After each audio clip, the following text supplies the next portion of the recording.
أعوذ بالله من الشيطان الرجيم. بسم الله الرحمن الرحیم. عزیزان من،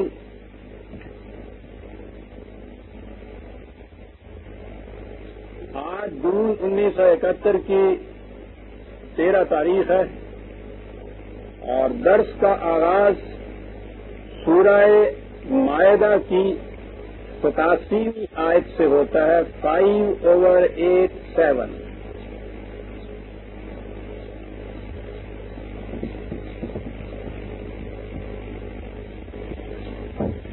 اس آیت جلیلہ سے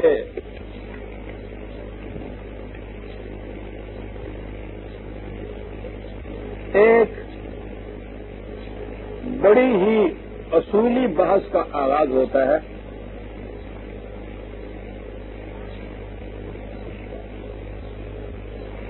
اور وہ ایسی چیز ہے کہ جس کی طرف بہت کم توجہ دی جا رہی ہے.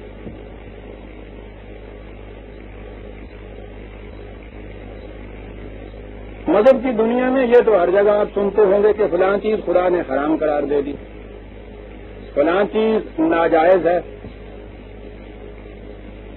حرام اور ناجائز کے قریب کا بھی نہ پھٹکو. یہ قدر مشترک ہے دنیا کے ہر مذہب میں. قرآن کریم نے بھی چند چیزوں کے کھانے کو حرام قرار دیا.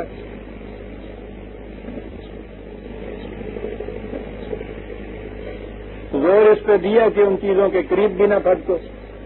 بات بھی ٹھیک ہے، تعلیم اتنی ہونی چاہیے کہ جن چیزوں کو ناجائز قرار دیا گیا ہے ان سے اجتناب لازم ہے، ان سے پرہیز کرنا چاہیے.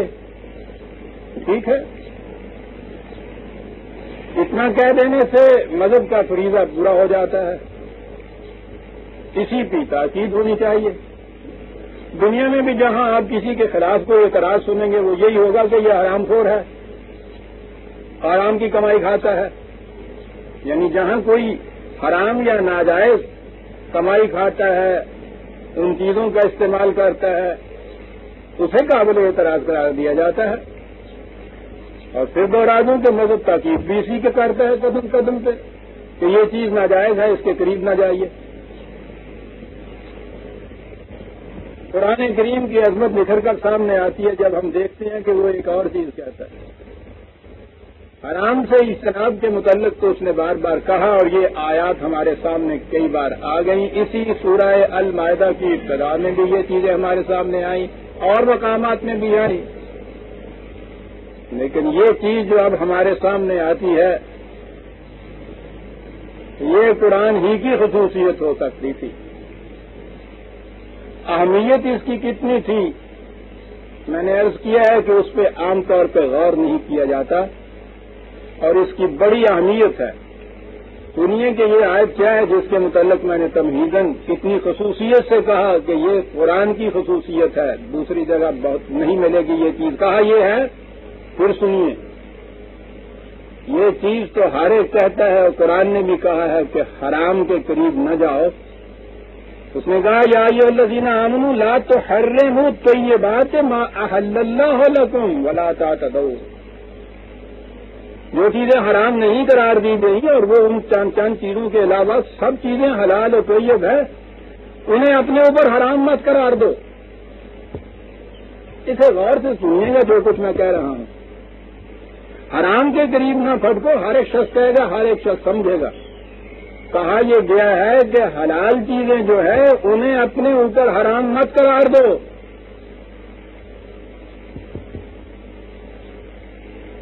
آپ نے دیکھا اس کی کوئی اہمیت سمجھ میں نہیں آتی ہمیں.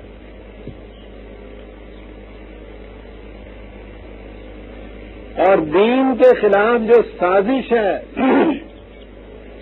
سازشیں تو بہت متعدد قسم کی ہیں، لیکن میں سمجھتا ہوں کہ جو بنیادی سازش دین کے خلاف ہے یہ اس سازش کی جڑ کاٹ رہی ہے.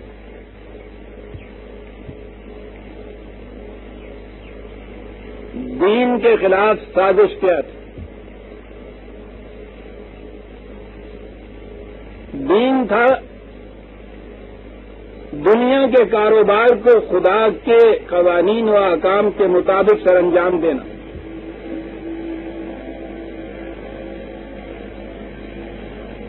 قرآن کے متعلق جو اقبال نے 2 لفظوں میں بات کہہ دی ہے، نچوڑ ہے ساری تعلیم کا.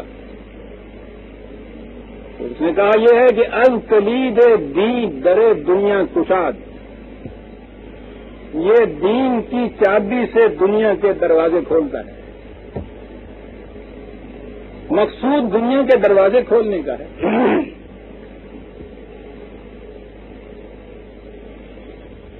اب دنیا کے دروازے کھولنے میں تو سب سے بڑی چیز آپ کے یہاں مملکت آتی ہے، حکومت آتی ہے، ریاست آتی ہے، اقتدار آتا ہے، قوانین آتے ہیں، اسی معاشرہ کہا جاتا ہے.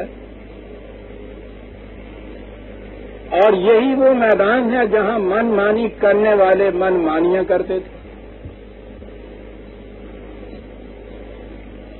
حکومت، اقتدار، مملکت، بادشاہت، ملوکیت، یہ نام ہیں. اس کی لیم یہی ہے کہ دنیا کے مفاد کو اپنے اغراض کے لیے حاصل کرنا، اپنی مرضی کے مطابق صرف کرنا. اور دین یہ ہے کہ دنیاوی مفاد کو خدا کی اقدار کے تابع رکھنا. اب ان دونوں میں ٹکراؤ ہوتا تھا.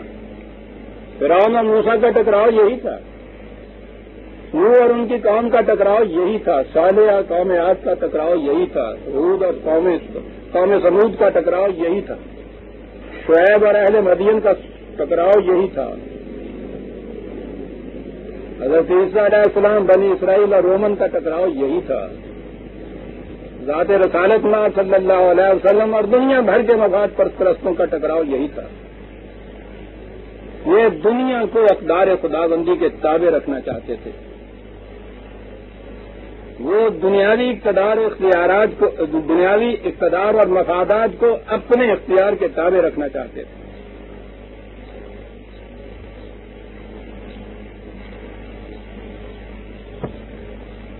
اگر یہ ٹکراؤ ہوتا تھا تو اس میں ان لوگوں کو شکست ہو جاتی تھی.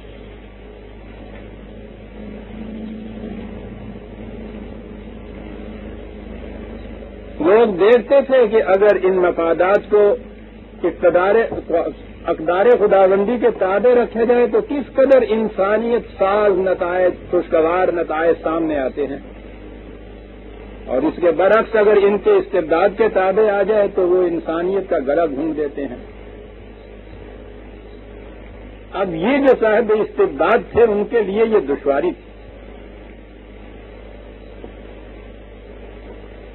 اس دشواری کا حل انہوں نے سوچا اور بہت عجیب و غریب حل سوچا. حل یہ تھا کہ لوگوں کے دلوں میں یہ خیال راسخ کر دیا جائے کہ دنیا اور دنیا کی متاع، اس کی یہاں کی زیب و زینت کی چیزیں، اس کے مفادات، یہ سارے کے سارے قابل نفرت ہیں.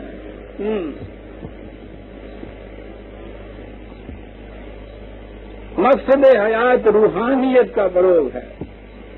مادہ اور میٹیریل چیزیں دلدل ہیں، کیچڑ ہیں، متعفن لاشیں ہیں. خدا پرست ان کے قریب نہیں جا سکتا، دور دور ان سے رہی، قابل نفرت جانیے، ہاتھ نہ لگائیے اس. یہ تصور ایک جاگزی کیا لوگوں کے دلوں کے اندر، ان کے دماغوں کے اندر. بڑی گہری سازش دین کے خلاف یہ تھی. دنیا قابل نفرت. سیدھی سی بات ہے کہ اگر اس قسم کا پروپیگنڈا شروع کر دیا جائے تو جب یہ دنیا قابل نفرت ہے، اس کے قریب نہیں جانا، تو جنہوں نے اسے سنبھالا ہوا ہے ان سے چھیننے کا سوال ہی پیدا نہیں ہوتا.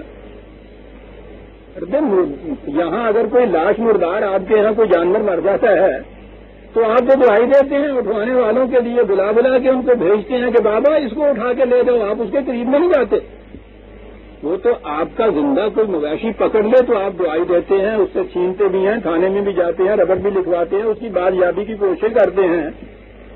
مردار کو تو جلدی سے جلدی دوسرے کے حوالے کرنے کی کوشش کرتے ہیں اور کہتے ہیں دور لے جاؤ اس کو، کفن اٹھ رہا ہے اس سے. دنیا مردار ہے. لاش ہے، متعفن ہے، گندگی ہے، نجاست ہے، دور رہو اس سے. سیدھی سی بات ہے، تم اس سے دور رہو، ہم سے چھینو نہیں. آپ نے غور کیا استبداد کی قوتوں نے کیا کیا؟ یہ خیال راست کیا، پھر اس کو اور زیادہ قابل قبول بنانے کے لیے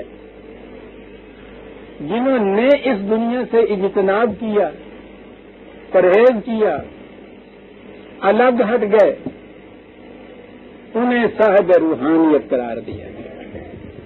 ان کی قدر و منزلت لوگوں کی نگاہوں میں زیادہ سے زیادہ بڑھانے کے لیے بڑے فخر سے یہ کہا جاتا ہے کہ صاحب فلاں شہنشاہ وہ فلاں دادا صاحب تھے نا، ان کے حضور جایا کرتے تھے، ان کی جوتیاں سیدھی کیا کرتے تھے.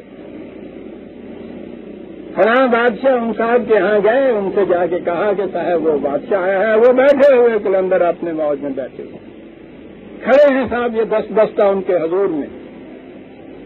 آنکھ اٹھائی تو انہوں نے یہ کہا کہ حضور میں کوئی خدمت کر سکتا ہوں آپ کی؟ انہوں نے کہا کہ ہاں ایک بات ہے جو میں چاہتا ہوں. انہوں نے کہا کیا؟ کہا کہ میرے سامنے سے ہٹ جاؤ، سورج کی دھوپ مجھ پہ آنے دو. اس طرح بادشاہ چل کے آ رہے ہیں ان کے پاس.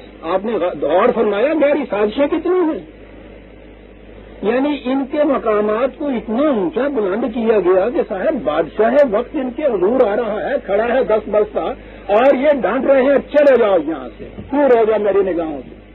اس کے بعد جب اس نے ذرا سی گستاخی کی، انہوں نے کہا تختہ الٹ دو اس کا، چلیے صاحب سلطنت مغلیہ وہ گئی اور اس کی جگہ وہ آ گئے. حضرت صاحب کی ایک خشمگی نگاہ نے یہ کچھ کر دیا.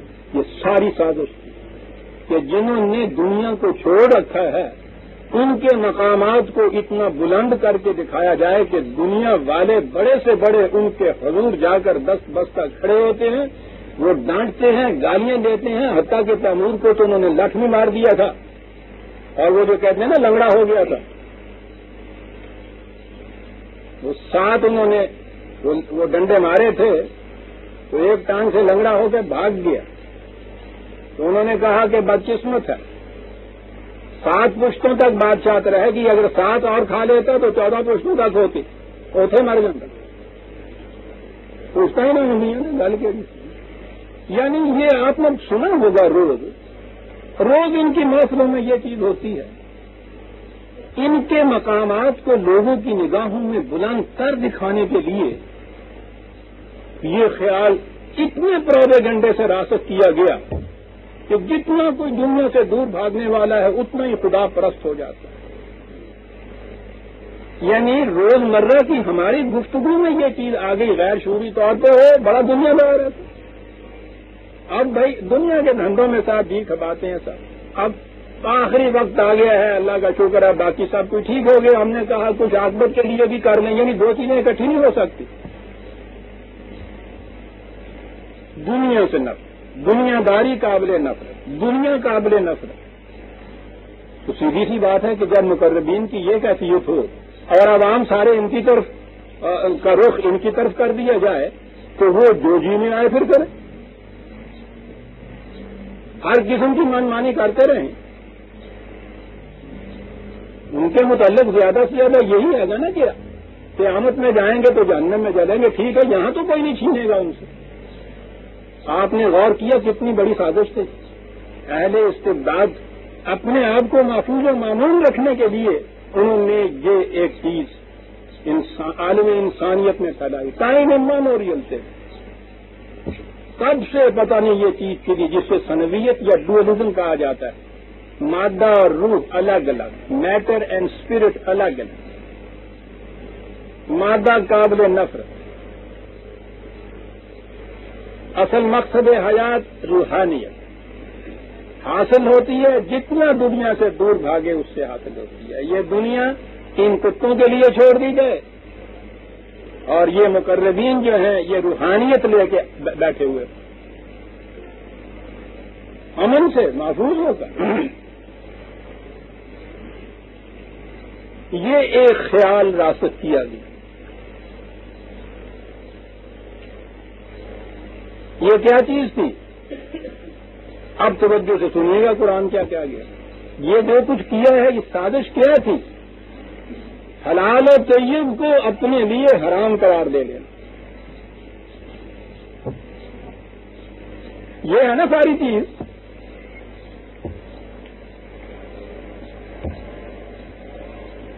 آج کی اصطلاح میں اس کا نام تصوف ہے، مغز دین۔ آج بھی اہل اللہ جو ہیں، آج بھی جو روحانیت والے ہیں، دیکھیے ان کا مقام کتنا اونچا ہے دنیا والوں کی نسبت میں۔ آج بھی کہا جاتا ہے کہ صاحب ان شاہوں کے مقبروں کو کوئی پوچھتا تک نہیں ہے، ایک فقیر ہے وہاں لیٹا ہوا صاحب، ساری دنیا چلی آ رہی ہے۔ یہ جن کو کوئی پوچھتا نہیں، ان کے پروپیگنڈے کا اثر ہے کہ انہوں نے رخ ادھر کر دیا ساری دنیا کا۔ ہمیں اپنی سی کرنے دو، جہاں سے مرادیں ملیں گی تمہیں، ہماری طرف نہ آؤ، ہمیں نہ ستاؤ۔ ہماری شکایت ان سے کرو، ان سے کرو، ان کے پتھروں سے کرو، ان کے مقبروں سے کرو۔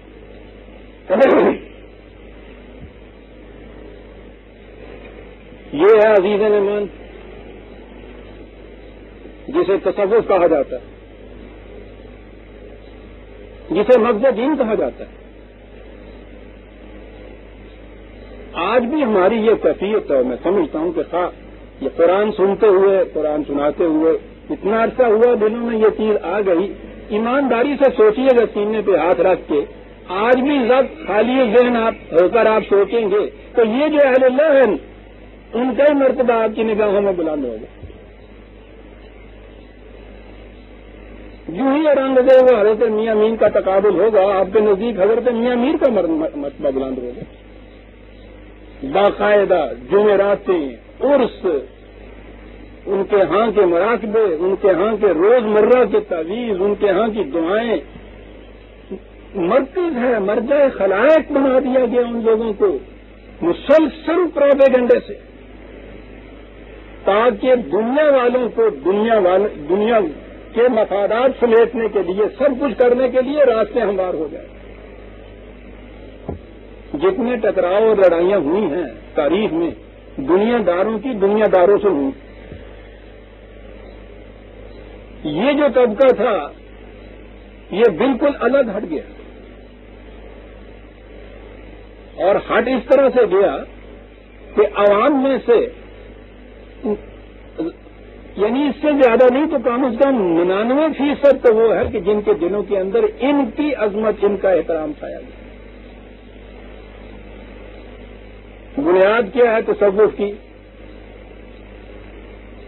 جو خدا نے حلال قرار دیا ہے اسے اپنے اوپر حرام قرار دینا۔ فلاں حضرت صاحب فلاں کی بجائے نام لے کے پہلے بات کیوں نہ شروع کریں؟ یہ اسلام کے خلاف سازش دوسری صدی میں شروع ہو گئی۔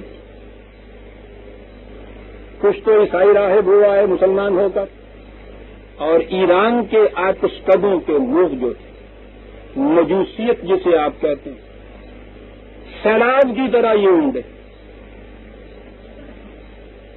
جسے اب یہ عراق کا ایک حصہ کہا جاتا ہے نا، آج تو ایران سے وہ الگ چیز ہے، یہ ایران ہی کا حصہ تھا۔ سب سے پہلی خانقاہیں آپ کے ہاں اس حصے کے اندر بنی۔ تصوف اسلام میں غور فرمائیے، جو دین آیا ہی دنیا کے معاملات سنوارنے کے لیے تھا، اس دین میں یہ خیال کہ دنیا قابل نفرت ہے، اس سے دور بھاگ جاؤ،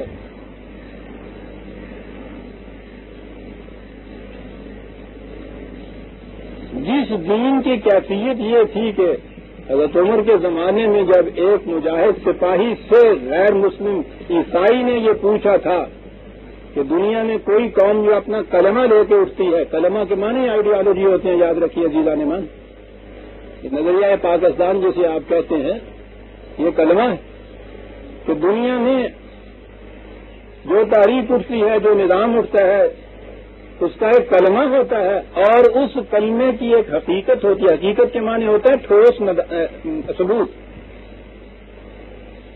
تو تمہارا جو کلمہ ہے اس کی حقیقت کیا ہے؟ یہ پوچھا تھا ایک عیسائی نے ایک سپاہی مسلمان سے. اس نے کہا تھا کہ یہ 40,000 شہر اور قلعے جو ہم نے فتح کیے ہیں، اگر یہ ہمارے کلمے کی حقیقت کیا ہے تو اور کیا پوچھنا چاہتے ہو ہم سے؟ کوئی اور ثبوت بھی چاہیے اس کلمے کے برسر حقیقت ہونے کا؟ یہ حقیقت تھی کلمے کی. اس کے بعد یہ شہر اور قلعے اور قلعے والے اور جتنے تھے سارے کے سارے جہنم رسید، ساری دنیا ہی متفن لاش. دنیا ایک لاش ہے، اس کے چاہنے والے کتے ہیں. حدیث بیان کر دیجیے جو جینے ہے پھر گھڑا. میں نے عرض کر رہا تھا کہ یہ پہلی خانقاہ ہے آپ کے ہاں کی تصوف کی، 2ویں صدی کے اندر ہی آئی. حضرت فضیل ابن عیاض بڑے ممتاز صوفی، وہ جنہوں نے ابتداً ان چیزوں کا آغاز کیا. 2ویں صدی کے آخر میں غالباً 180 یا 187 ہجری میں ان کی وفات ہوئی. ان کی ساری تعلیم ان حضرات کی پیش کرنا چاہوں تو پھر وہ درس ہی اس کے متعلق لیے چلا جاؤں.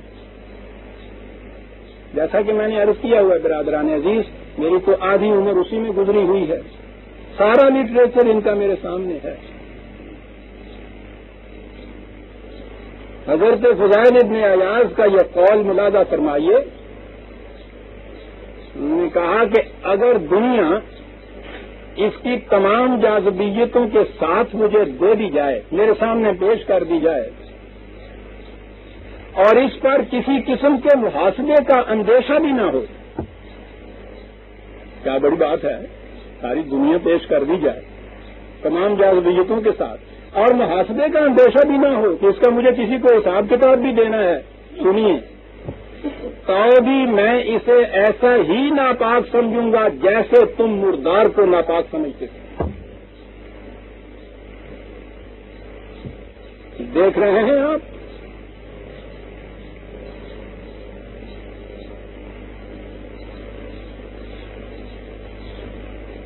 یہاں سے بات چلی.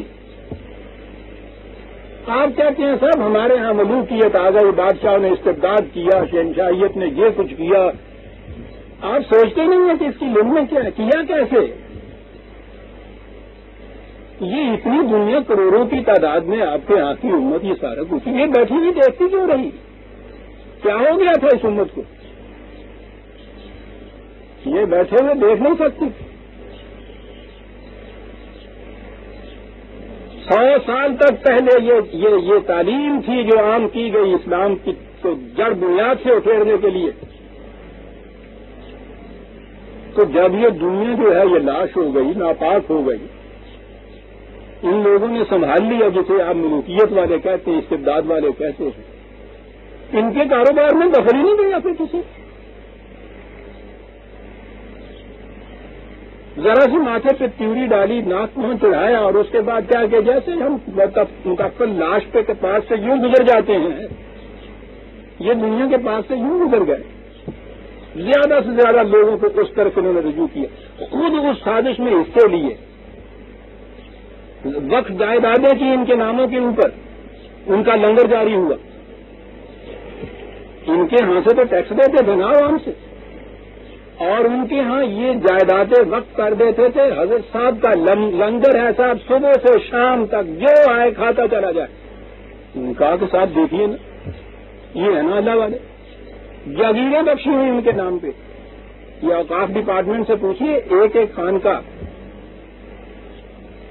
جو اتنی مٹی کی ڈھیری ہے اس کے نام پہ کتنی بڑی جائیدادیں وقت کس نے جائیدادیں وقت کی تھی؟ انہوں نے کہ جن کے پاس یہ سارا کچھ تھا، وہ جو عوام کے خون کا آخری قطرہ تک نچوڑ لیتے تھے، اس میں سے سازش سے یہ جائیدادیں ان کے نام پہ وقف کر دیتے تھے کہ عوام کا رخ ان کی طرف رہے. پھر جو جی میں آئیے کرتے کریں. آج بھی آپ دیکھیے یہ بڑے بڑے آپ کے ہاں کے اولیاء کرام کے جو وہ عرصوں کے دن آتے ہیں، اس پہ آپ کے اخبارات کے خاص نمبر نکلتے ہیں۔ کون سے اخبارات کے؟ جن کے متعلق مشہور یہ ہے کہ یہ لوگ کمیونسٹ ہیں، یہ لوگ سوشلسٹ ہیں، یعنی خدا تک کے منکر۔ اخبار کو اٹھا کے دیکھیے، پچھلے دن ہی حضرت بابا فرید گنج شکر علیہ الرحمہ کا عرس 5 محرم کو جو یہاں ہوتا ہے، اس پہ یہ نمبر اٹھا کے دیکھیے۔ حضرت بابا صاحب ریاضت کرنے کے لیے گئے، 12 سال تک لکڑی کی ایک روٹی رکھی ہوئی تھی۔ یہ مضمون چھپے ہوئے ہیں آپ کے۔ لکڑی کی ایک روٹی رکھی ہوئی تھی، جب بھوک لگتی تھی اس کو منہ مار لیتے تھے۔ 12 سال کے بعد کتب بن کے آ گئے، والدہ کی خدمت میں حاضر ہوئے، پوچھا کہ بیٹا کس طرح سے یہ 12 سال گزارے، بھوک لگتی تھی کیا کرتے تھے؟ انہوں نے کہا کہ لکڑی کی ایک روٹی رکھی ہوئی تھی، اس پہ منہ مارتا تھا۔ کہا کہ بیٹا اب بھی توکل کچا ہے، جاؤ یہ روٹی بھی پھینک دو، 12 سال آؤ جا کے یہ کچھ۔ اللہ اکبر۔ اس کے بعد پوچھئے نہیں، پھر ڈھونڈتے ہیں جس طرح سے یہ سارا، اور یہ کچھ کیا۔ اور اس کے بعد مولانا روم کی مصنوعی کے 4 شعر وہ یوں کر دیے جاتے ہیں جیسے ابھی اوپر سے وہی نازل ہو رہی ہے۔ اور یہ وہی نازل ہو رہی ہے والی بات جو میں نے کہی ہے، یہ مبالغہ نہیں کیا، ان کا دعویٰ یہ ہے کہ ان پر وہی نازل ہوتی ہے۔ معاف رکھیے گا، بات دوسری طرف نکل جائے گی۔ یہ آپ کے ہاں جتنی چیزیں یہ وہی نازل ہونے کی رسول اللہ صلی اللہ علیہ وسلم کے بعد آپ کے ہاں آ رہی ہیں نا، جن کے نام اور رکھے گئے ہیں، کتب ہیں، اقطاب ہیں، غوث ہیں، مجدد ہیں، نبی بنتے ہیں، مسیح موعود کا نام رکھتے ہیں، یہ جو خدا کی طرف سے وہی ملنے والی بات ہے، یہ ساری اس تصوف کی سازش کا نتیجہ ہے۔ 4 شعر مولانا روم کے یوں ان کو تعظیماً دیا جاتا ہے جیسے خدا کی وحی آئی ہوئی۔ آپ کو معلوم ہے کہ یہ کس نے سارا بیڑا غرق کیا؟ معاف رکھیے گا، مجھے آج سینے میں میرے درد سبا ہوتا ہے۔ مجھے معلوم ہے عزیزان ایمان، مسلمانوں کی تاریخ میں اس تصوف نے کیا کچھ کیا ہوا ہے، ساری تباہیاں اس کی لائی ہوئی، جن کے ناموں کے ساتھ آپ اس طرح سے علیہ السلام اور رحمت اللہ اور یہ کچھ لا رہے ہیں۔ مجھے اس سے غرض نہیں ہے کہ یہ حضرات جو تھے انہوں نے ایسا کیوں کیا، میں اس انسٹیٹیوشن کے متعلق بات کہہ رہا ہوں، میں افراد کے متعلق گفتگو نہیں کیا کرتا۔ ان کا نام میں لوں گا تو میں ان کا نام بھی تعظیم سے لوں گا، لیکن اس انسٹیٹیوشن کے متعلق میں بات کر رہا ہوں، کتنی بڑی سازش تھی جو آپ کے ساتھ یہ کی گئی ان کے مقام بلند کرنے کے لیے۔ آپ کے یہاں یہ محی الدین شیخ اکبر جنہیں کہتے ہیں ابن عربی پیدا ہو گئے۔ کوئی شخص جو ہو ذہین جینس بلا کا اور گردن ہو اس کی ٹیڑھی، نگاہ کا رخ جو ہے وہ دوسری طرف چلا گیا ہوا، بڑا خطرناک ہوتا ہے دنیا میں۔ بیچارے کسی بردو بیوقوف نے کیا کسی دوسرے کو جل دینا ہے، جل تو یہ جینس دیتے ہیں۔ عقل بڑی چیز ہے، خدا کی رحمت ہے، بشرطے کہ یہ خدا کی رہنمائی کے اندر چلے گئے، ورنہ عقلے میں بات تو ابلیس ہے۔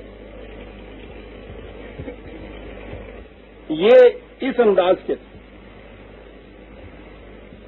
میں عرض کر رہا ہوں برادران عظیم، یہ سارا لٹریچر نہایت عقیدت مندانہ طور پہ پڑھا ہوا ہے، سیکھا ہوا ہے، ایمان کے ساتھ ان کو پڑھا بہ جاتا ہے، ان کے دلائل کے ساتھ آتی ہے، اتنے زور کا وہ طوفان آتا ہے، بڑے بڑوں کے پاؤں اکھڑ جاتے ہیں۔ جینس تھا۔ تو اس کے بعد آپ دیکھیں گے کہ جتنے آپ کے یہاں مدعی ہوئے ہیں نا خدا کے یہاں سے علم پانے والے، سب نے مستعار اور ادھار لی ہوئی ہیں اصطلاحات تک ابن عربی سے۔ اس کے لٹریچر میں آپ دیکھیے اس شخص نے یہ ساری چیزیں دی، کہیں حلول کرتا ہے، کہیں بروزی آتے ہیں، کہیں ذلی چلے آتے ہیں، کہیں وہ محدود کی حیثیت سے چلے آ رہے ہیں، براہ راست خدا کے یہاں سے علم پاتے ہوئے چلے آ رہے ہیں۔ تو سارا طوفان برپا کیا ہوا، اور اس کے ساتھ دنیا جو ہے ناپا کاٹ کی لکڑی، یعنی ان کے ہاں کی تو اپنی الگ بات رہی۔ غالباً 2 سال ہوئے ایک اسی قسم کا واقعہ چلا آ رہا تھا مولانا غلام رسول کا، حالانکہ وہ کوئی بڑے صوفی نہیں نظر آتے، کہ وہ گھر سے چلے جایا کرتے تھے، 6 مہینے تک باہر رہا کرتے تھے اور گھر کا کوئی انتظام نہیں کیا کرتے تھے. بیوی بچے موجود ہیں، آپ چلے گئے، گھر کا کوئی انتظام نہیں. ایک دفعہ آئے اور آگے دیکھا کہ بیوی بچے سارے خوشحال ہیں، زندہ بھی ہیں، تندرست بھی ہیں. حیرت تو ہوئی ہوگی. بیوی سے پوچھا تو کیا بات ہے، کیسے گزارا کیا؟ کہا کہ آپ تو چلے جاتے ہیں، کوئی انتظام کر کے نہیں جاتے. ایک بھینس جو تھی چھوٹی سی کٹی، وہ بڑی ہو گئی تھی، وہ میں نے پالی، اس کی پرورش کی، تو ہم اس کا دودھ بیچتے تھے، اس سے گزارا کرتے تھے. اس کے بعد تھا کہ اس کے بعد پھر جب وہ جانے لگے اسی طرح اپنے سفر پہ، تو اس بھینس کو ذبح کر دیا کہ خدا کے توکل کے راستے میں ابھی یہ ابلیسیت کھڑی ہے. اور اس کے بعد صاحب ان کے نام کے اوپر جو درود و صلوات بنتے ہیں، افراد کا نام نہیں لیتا، میں نے عرض کیا انسٹیٹیوشن. تصور جو یہ ہے کہ دنیا اور دنیا کی ہر متاع جو ہے یہ قابل نفرت ہے. روحانیت اس کا فروغ اس سے ہوتا ہے. میں نے عرض کیا کہ انہیں اس طرف لگا دیا اور استبداد کی لگامیں بے باک چھوڑ دی کہ جو جی میں آئے وہ کرتے رہیے. یہ ہے سازش جو آپ کے یہاں ہوئی.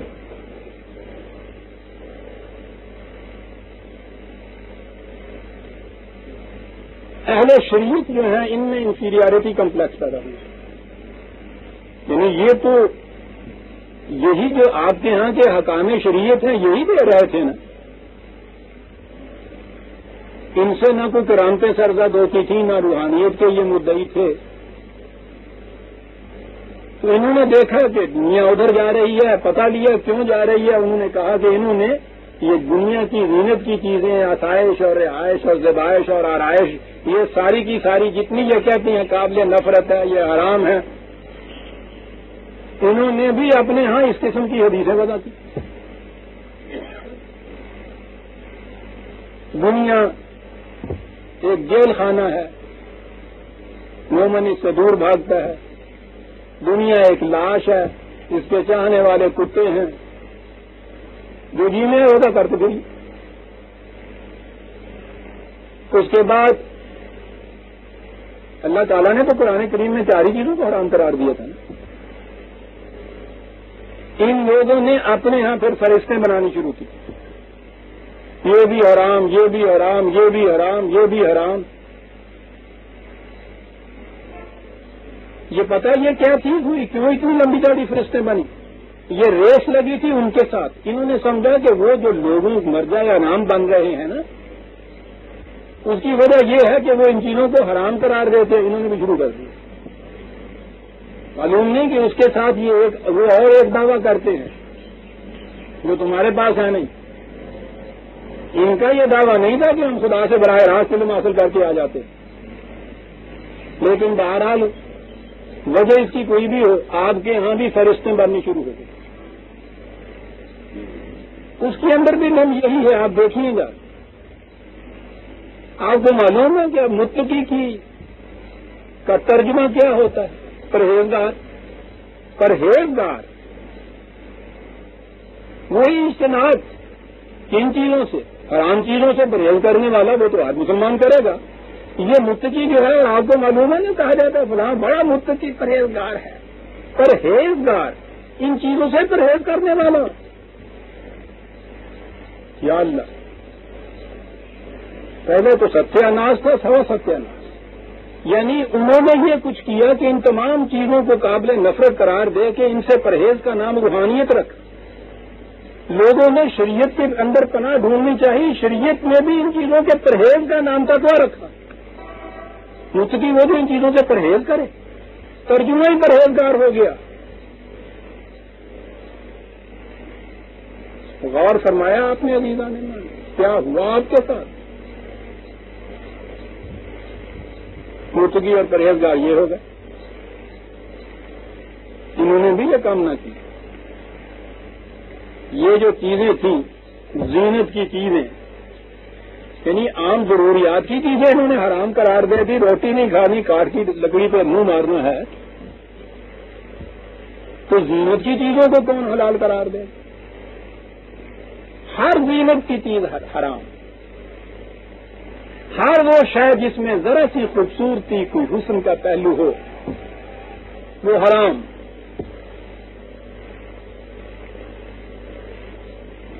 یہ جتنی چیزیں یہاں حرام بتاتے ہیں، ریشم حرام، سونا حرام، یہ آسائش و سوائش کی برتن حرام. قرآن کریم اٹھا کے دیکھیے، وہ جنت میں جتنی نعمتیں بتاتا ہے ساری یہ بتاتا ہے. حریر و اطلس کے پردے بتاتا ہے، لباس تو ایک طرف رہا.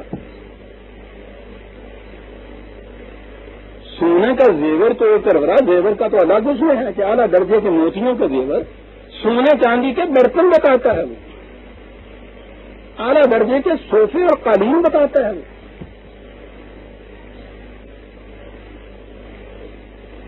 وہ بلند ترین زندگی جو مومن کی جس کو اس نے مثالی طور پہ پیش کیا ہے وہ جنت کی زندگی ہے نا، وہ اس جنت کی زندگی میں یہ چیزیں بالتصریح بیان کرتا ہے. یہاں ان میں سے وہ ارباب روحانیت تو چھوڑ دیجئے، ان کے یہاں تو جیسا میں نے عرض کیا ہے کہ روٹی تک بھی جو ہے انہوں نے حرام قرار دی. آسائش و زیبائش کہاں رہی؟ ارباب شریعت نے بھی ان چیزوں کو حرام قرار دیا ہوا ہے. اور یہ وہ لوگ ہیں کہ جو ہر صبح یہ تلاوت کرتے ہیں کہ قل من حرم زینت اللہ التی اخرج لعبادہ والطیبات من الرزق. کہ رسول ان سے پوچھو کون ہے وہ کہ جن چیزوں کو زینت کی جن چیزوں کو خدا نے حلال قرار دیا ہے اس کو حرام قرار دے. کون ہے وہ؟ یہ چھاتی پہ ہاتھ رکھ کے کہتے ہیں ہم ہیں. کرنا کی کرنا تھا عزیزان من، سوچیے تو صحیح کہاں پہنچ گئے ہم. جن کے ہاں یہ موجود ہو،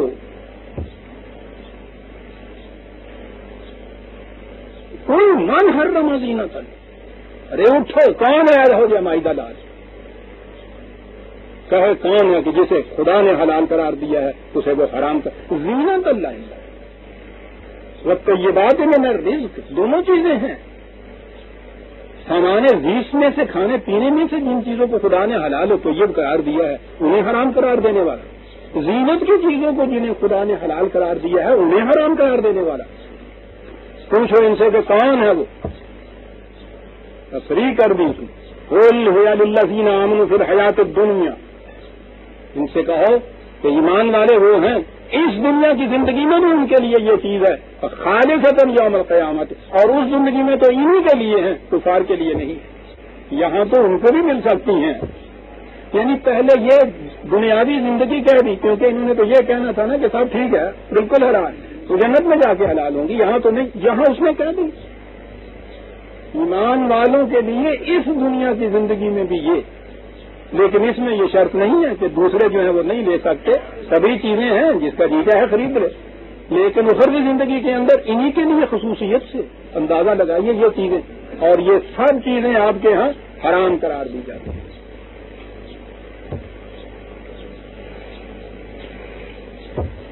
یہ پروپیگنڈا کیجیے، یہ سبق پڑھائیے، اور اس کے بعد پھر ارباب استبداد آرام کی نیند سو. جیسا میں نے عرض کیا ہے ان خانقاہوں کے ساتھ اوقات کی زمینیں لگائیے، جاگیریں لگائیے، ان کے یہاں روزینے مقرر کریے، ننگے پاؤں ان کے حضور جائیے. یہ سب اس لیے ہوتا تھا کہ لوگوں کے دلوں میں ان کی عظمت، ان کے یہاں جائیے، ان کے آستانوں پہ جائیے، ان کی قبروں پہ جائیے. تو سیدھی سی بات ہے کہ جہاں بادشاہ جو ہے وقت کا شہنشاہ ننگے پاؤں جا رہا ہے، عوام تو سر کے بل جائیں گے وہاں. کیا سیکھنے کے لیے؟ دنیا آرام.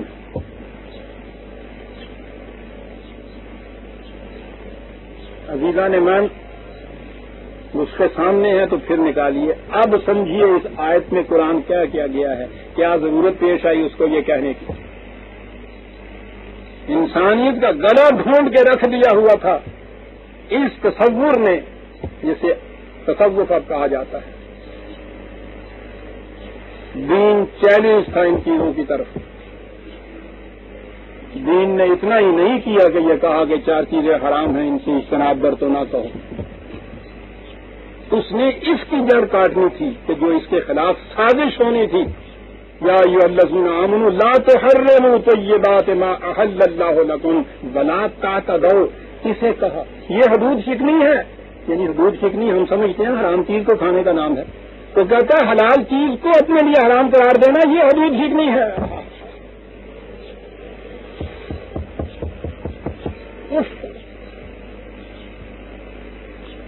میں نے عرض کیا تھا کہ قرآن نے حلال کے ساتھ طیب ہمیشہ کہا ہے، یعنی ان میں سے جو حلال قرار دی ہوئی ہیں جو خوشگوار چیزیں ہیں انہیں کھاؤ پیو، ٹھیک ہے، یعنی ضروری نہیں کہ ہر شخص کھائے. بات چیزیں تباہ ناگوار گزر پسند نہیں ہوتی کسی پہ، وہ نہیں کھاتے.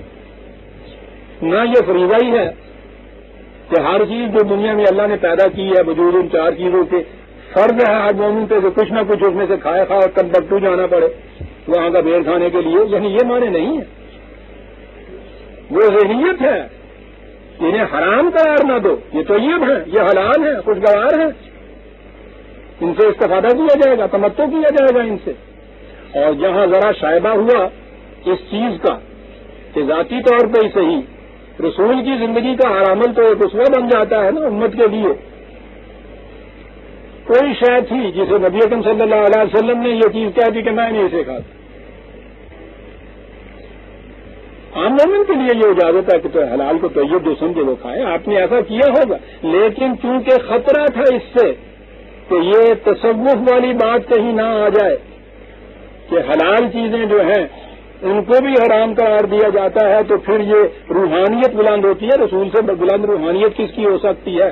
چونکہ اس کا خطرہ تھا اس لیے رسول صلی اللہ علیہ وسلم کی اس ڈسکریشن کے اوپر بھی پابندی کی. یا ایھا النبی لما تحرم ما احل اللہ لک 66/1. یہ رسول جس چیز کو خدا نے حلال قرار دیا ہے تم نے کیوں اپنے لیے اس کو حرام قرار دے دیا؟ دیکھا آپ نے کہ وہیں سے ابتدا نہیں اس کی در کاٹ دی تصوف کی. حالانکہ میں نے عرض کیا ہے یہ کوئی فریضہ نہیں ہے کہ ہر حلال چیز کھائی جائے بالضرور، کس کی بھی اجازت ہے قرآن نے دی ہے کہ تو یہ چیزیں ہیں ان کو کھایا جائے. کئی حالات ایسے ہوتے ہیں جن میں ہم ڈاکٹر کے کہنے کے مطابق بھی طیب چیزوں کو چھوڑتے ہیں. ہفتے میں 2 دفعہ تو یہ گوشت حلال بکرے کا بھی ہم چھوڑ رہے ہیں معاشرتی ضرورت کے تابع. لیکن نبی کا یہ فعل آنے والوں کے لیے ایک بہت بڑی غلط فہمی پیدا کرنے کا موجب ہو سکتا تھا. اور قرآن نے بتایا کہ ہوا اس سے پیشتر حضرت یعقوب نے اپنی کسی وجہ سے اونٹ کا گوشت کھانا چھوڑ دیا، بنی اسرائیل نے اونٹ کو حرام قرار دے دیا تھا. یہ چیز تھی قرآن کے سامنے. نے کہا کہ ایک عام آدمی کی بات اور ہوتی ہے، نبی کا عمل یا اس کا فیصلہ جو ہے بڑے دوررس نتائج کا حامل ہوتا ہے. قرآن کو یہ کہنا پڑا لینا تو حرم ما احل اللہ لک. انہیں کیوں حرام قرار دیا؟ کوئی ایک شے تھی اور اس کے بعد اس رسول کے امتی نہیں کانچے ہوئے سب سے بڑے مقامات کے حامل مقربین بارگاہ الہی وہ یہ کہتے ہیں کہ اگر ساری دنیا اس تمام جاذبیتوں کے باوجود مجھے دے دی جائے اور مجھے محاسبے کا بھی کوئی ڈر نہ ہو تو میں اسے ایسا ہی ناپاک سمجھوں گا جیسے تم مردار کو ناپاک سمجھتے ہو. اور یہ سب سے برگزیدہ ہے رسول اللہ کی امت میں سے، فرد نہیں. یہ انسٹیٹیوشن، یہ ذہنیت، یہ مسلک، یہ مشرب شعوری اور غیر شعوری طور پر ہر مسلمان کے دل میں یہ چیز ہے کہ یہ زیب و زینت کی چیزیں جتنی بھی ہیں نا یہ دنیا داروں کی ہیں، سمجھے نا. یہ جھیلتا ہے آدمی یہ کہتا ہوا کہ میں ایسا دنیا کے دندوں میں اب جی کھپا رہا ہوں، میں کیا کیا جائے گزارا، یعنی کچھ ندامت سے معروضی طور پہ اپولوجیٹک ہے. یعنی جو نہیں ہے ہم میں ارباب تصوف ان کی بھی یہ کیفیت. اتنا گہرا اثر ہے کہ یہ ہمارے ہاں جنہیں آپ وہابی کہتے ہیں یہ ایک موومنٹ تھی تصوف کے خلاف. ان کے خلاف یہ موومنٹ اور یہ ساری آرائش و زباش کی چیزوں کو سب سے پہلے وہ حرام قرار دیتے ہیں. بات سمجھے ہی نہیں ہے کہ اس موومنٹ کی لمٹ کیا ہے، طے میں اس کا کیا ہے، طے میں اس کا یہ ہے.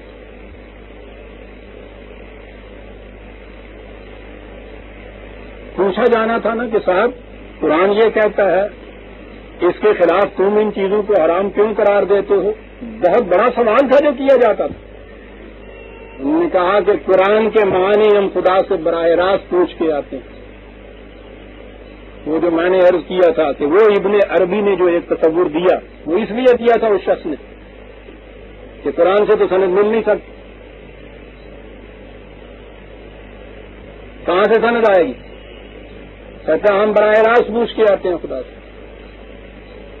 کسے علم لدنی یا علم باطنی کہا جاتا ہے؟ وہ جو میں نے عرض کیا تھا کہ جتنے مدعی اس کے بعد آپ کو ملیں گے خواہ انہوں نے اپنے نام کچھ بھی اصطلاحی رکھے ہوں، سارے خوش ہیں ابن عربی کے۔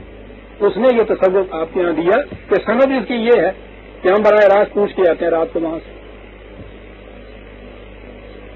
یہ مغز قرآن ہے جو ہمارے پاس ہے، خدا سے براہ راست لاتے ہیں۔ اور فرما لیا آپ نے، یوں سند مل گئی اس چیز۔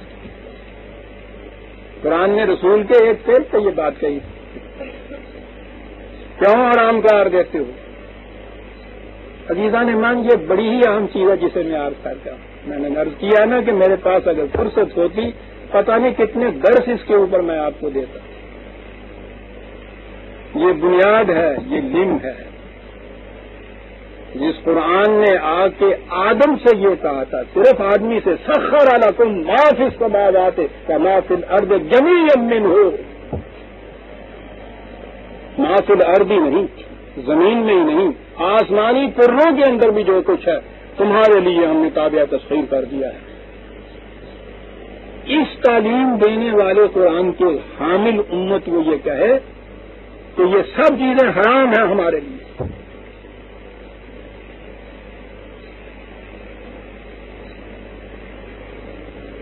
اس کے بعد آپ سوچتے ہیں کہ ہمارے ساتھ ہو کیا رہا ہے؟ ساری دنیا کی جوتیاں کیوں کھا رہے ہیں؟ تو ٹھیک ہے، ہم میں سے تو جو ابھی کچھ بیچارہ کاروبار کرتا ہے، وہ ملازمت کرتا ہے، بال بچوں کا پیٹ پالتا ہے، وہ دنیا باہر چلاتا ہے کچھ قابل نفرت سا۔ آج بھی احترام اور تعظیم ان لوگوں کا ہی ہے کہ جو اس کو چھوڑ کے توکل علی اللہ پہ بیٹھے ہوئے ہیں، استغنا پہ بیٹھے ہوئے ہیں۔ دنیا اور اس کے اندر جو کچھ ہے ان کے نزدیک ناپاک، متعفن لاش کی طرح ناپاک۔ ان سے پوچھئے کہ حضور یہ جو سانس آپ لے رہے ہیں یہ اس دنیا کا ہے یا عالم بالا سے براہ راست نلکیاں لگی ہوئی ہیں آپ کی نسلوں میں؟ دیں گے نا آکسیجن بوتل کو، پوچھو انہوں یہ ہوا جو لی جا رہی ہے یہ قرۂ ارض کی ہے، اسی ناپاک متعفن لاش کی ہے یا اوپر سے آ رہی ہے؟ وہ تو کہہ دیں گے کہ ہاں صاحب یہ تو انفاس جسے کہتے ہیں۔ آپ کے یہاں معلوم ہے ایک چلہ کشی، ان کی دم کشی بھی ہوتی ہے، سانس روک لیتے ہیں۔ ریاضت ہے ایک، سادھوؤں کے یہاں بہت زیادہ ہوتی، ہم نے ان سے سیکھی، سانس روک لیتے۔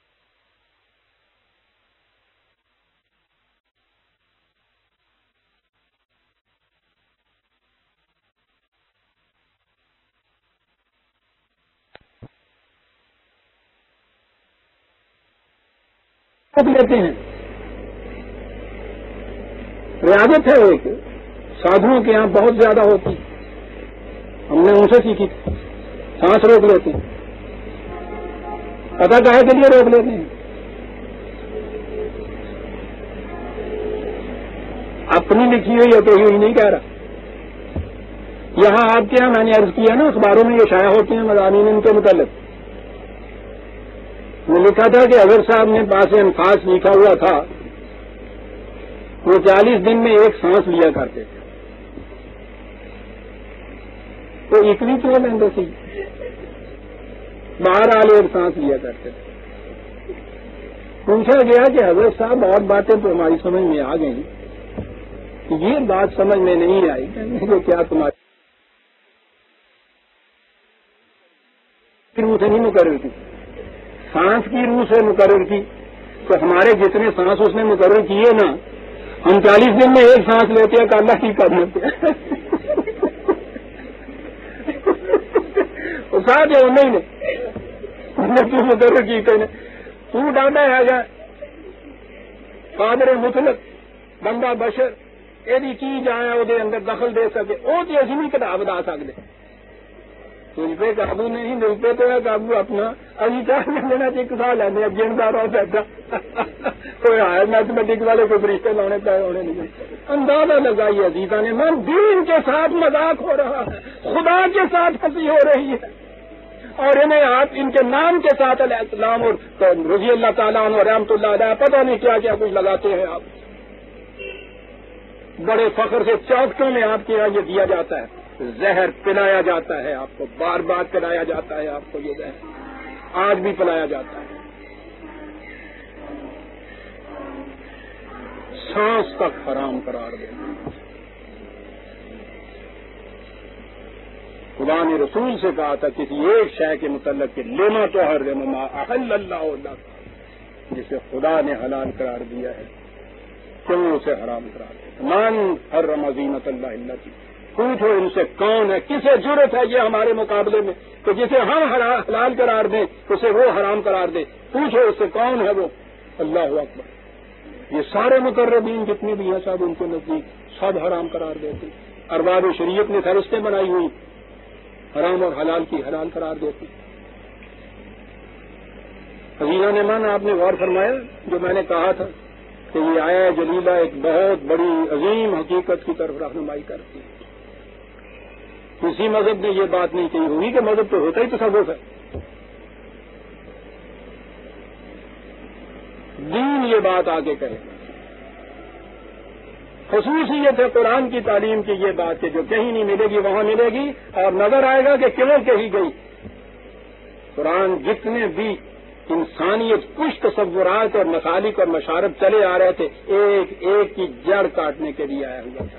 ان کی بھی جنہیں سطح بھی نگاہیں پہچان بھی نہیں سکتی تھیں کہ یہ بھی کوئی چیز دین کے خلاف ہے. میں نے کہا ہے نا کہ پرہیزگار تو آپ کے یہاں ترجمہ ہو گیا ہوا متقی کا. اہل اللہ جتنے بھی ہیں ان کے متعلق یہی ہے کہ ساری دنیا انہوں نے چھوڑ دی ہوئی ہے. صاحب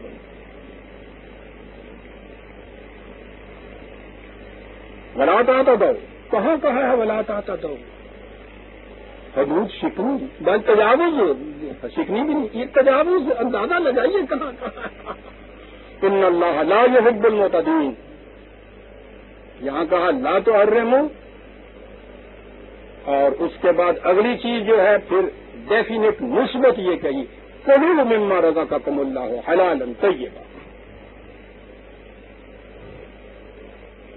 اللہ تعالیٰ نے جو حلال قرار دیا ہے وہ خوشگوار ہے، طیب ہے، ضرور اس کو استعمال میں لاؤ، کھاؤ پیو اس کو. یہ اس تصور کو کاٹنے کے لیے اس مسلک وہ جو چلا آ رہا تھا انسانیت کش، اتنی بڑی جو سازش چلی آ رہی تھی انسانیت کے خلاف مستبد قوتوں کی بنائی ہوئی، اس کے خلاف یہ تھی کرو مارز کرنا. اور اس کے بعد آپ کو پتا کیا ہے؟ وہ تقوی جس کے معنی پرہیزگار ہے. یہاں تو ہے نا جو حلال و طیب ہے ضرور کھاؤ اس کو، پرہیز اس سے نہیں. آ گیا واتقوا اللہ، یہ ہے تقوی. جی کیجیے ترجمے اس کے پرہیزگار. واتقوا اللہ یہاں آیا. یہ ہے ذات علیم، انسان کے دنوں میں گزرنے والے خیالات سے واقف ذات کی طرف سے وہی، اس خدا کی طرف سے. اسے پتا تھا کہ انہوں نے تقویٰ کا ترجمہ کیا کر لینا ہے. واتقوا اللہ الذی انتم بہ مؤمنون، جس خدا پر ایمان لا رہے ہو اس خدا کے قوانین کی نگہداشت کرو. اور قانون یہ ہے کہ جو حرام قرار دیا ہے اس سے اجتناب، اور باقی جتنا کچھ ہے اس سے اگر تصور بھی آ گیا اجتناب کا تو یہ یاد رکھو قانون شکنی ہے، خدا کے مقابلے میں دوسرے کو خدا بنا لینا ہے. دیکھا ایمان کے ساتھ یہ کیا تھا؟ الذی انتم بہ مؤمنون، دعویٰ کرتے ہو خدا پہ ایمان رکھنے کا، اور ان چیزوں کو ناپاک سڑی ہوئی متعفن لاش اجتناب کے قابل. اندازہ لگائیے عزیزان من خدا کے متعلق کیا تصور پیدا ہوگا. اس دنیا میں انسان کو بھیجے جس حکومت کی یہ کیفیت ہو کہ کہیں سے وہ سلام دور نہ کرے، جس کارپوریشن کی یہ سویدھا ہو کہ سڑکوں کی صفائی نہ کرے، غلاظت کے ڈھیر جمع رہیں، روز ان کے خلاف ہم یہ کچھ پروپیگنڈا، ان کے خلاف ہم پروٹیسٹ کرتے ہیں، احتجاجات بلند کرتے ہیں کہ صاحب دیکھیے غلاظت چاروں طرف پھینکی ہوئی. معاف رکھیے جس خدا کی کیفیت یہ ہو انسان کو اس دنیا میں وہ بھیج دے اور ساری دنیا جتنی بھی ہے متعفن لاش ہو، ناپاک ہو، غلاظت ہو اور اس میں بھیجا ہوا ہو، تو اس خدا کے متعلق آپ کیا کہیں گے؟